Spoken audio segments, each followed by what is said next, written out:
Hola, bienvenidos al primer video de teoría de AMC, donde vamos a tratar el teorema de superposición, esta vez aplicado a continuo. Antes que nada, por ser el primer video, vamos a hablar de lo que son los circuitos lineales, ¿sí?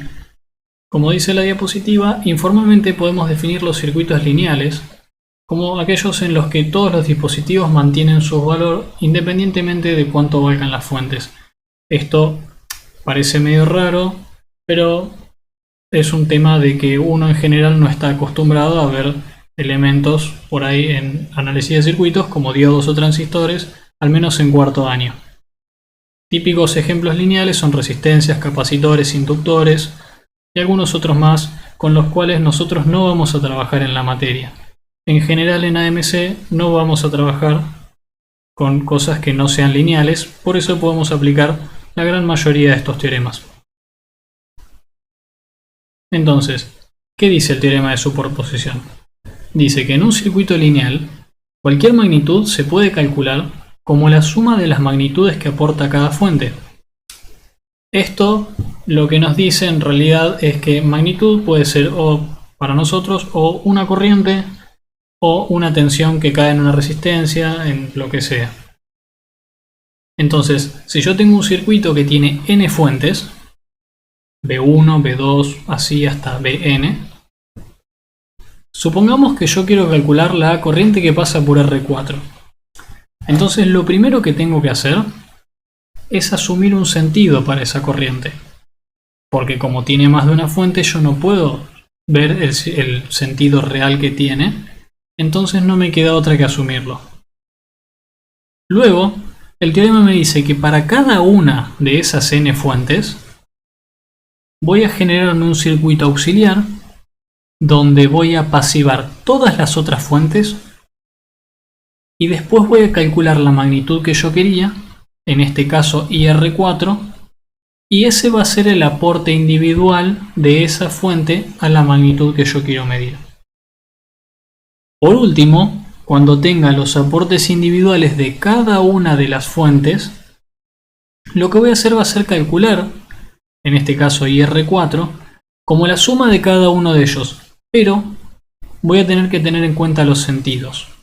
Esto es, si el sentido real de la corriente IR4 en el circuito auxiliar tiene el mismo sentido que asumimos nosotros en el original, entonces va a ir sumando ese aporte individual.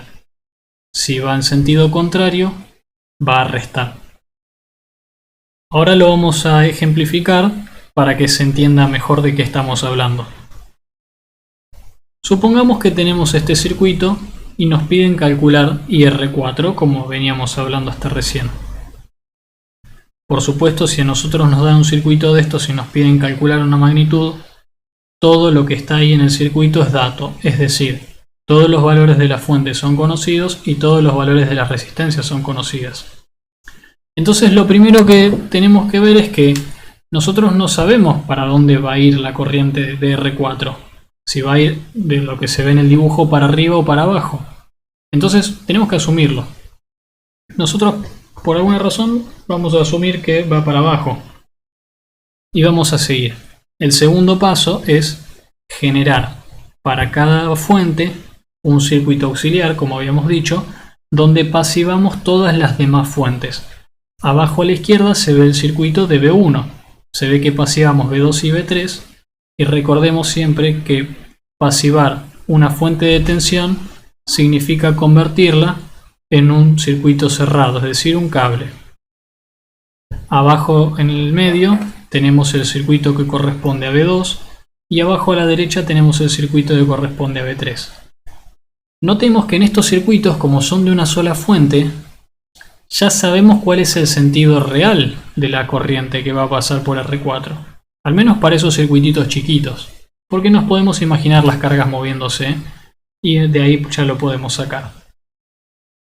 Entonces ahora para cada uno de esos circuititos tenemos que calcular lo que queríamos en el original, que es IR4. Vamos al circuito que corresponde a B1 y vamos a calcular IR4, donde fíjense que yo digo I y como subíndice pongo el elemento, que es R4, y como superíndice, eso que está entre paréntesis arriba, pongo el número de la fuente para identificarlo más fácil. En este circuito, como es un circuito de continua de una sola fuente, lo podemos resolver como cualquiera de FMC. Vamos a suponer que lo hicimos, que hicimos las cuentas y nos da que vale 5 mA. Vamos a seguir al circuito B2. Supongamos que hicimos todas las cuentas, etc. Entonces si R4, 2, vale 3 mA.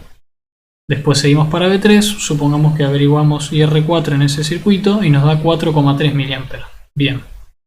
Entonces volvamos, ahora que tenemos todas las corrientes parciales, vamos a volver y vamos a sumarlas de acuerdo a los sentidos. Como se ve, en B1 la corriente de R4 tiene el mismo sentido que la que nosotros asumimos. Entonces va a ir sumando el aporte de B1. En B2 y B3, el sentido del circuito del aporte individual de cada fuente es contrario al que nosotros habíamos asumido. Entonces va a ir restando. Entonces, reemplazando por los valores que supuestamente calculamos, nos queda que es más 5 mA, menos 3 mA, menos 4,3 mA, y eso nos da menos 2,3 mA. Bueno, ya está. Ya calculamos la corriente que pasa por R4 en el circuito original. Y ahora la pregunta es, uy, nos dio negativo, ¿y eso qué significa? ¿Está mal? ¿Tengo que hacerlo de vuelta? No, simplemente que cuando nosotros arrancamos a resolver el circuito, no sabíamos cuál era el sentido real. Por lo tanto tuvimos que asumir uno. Asumir significa adivinar. Y entonces, bueno, cuando uno adivina puede pegarle o no pegarle. En este caso no. Ese menos lo que significa es que el sentido real es contrario al asumido. Pero nada más. Esto termina la explicación del teorema de superposición. Es un teorema bastante simple y espero que les sirva para resolver los ejercicios. Nos vemos.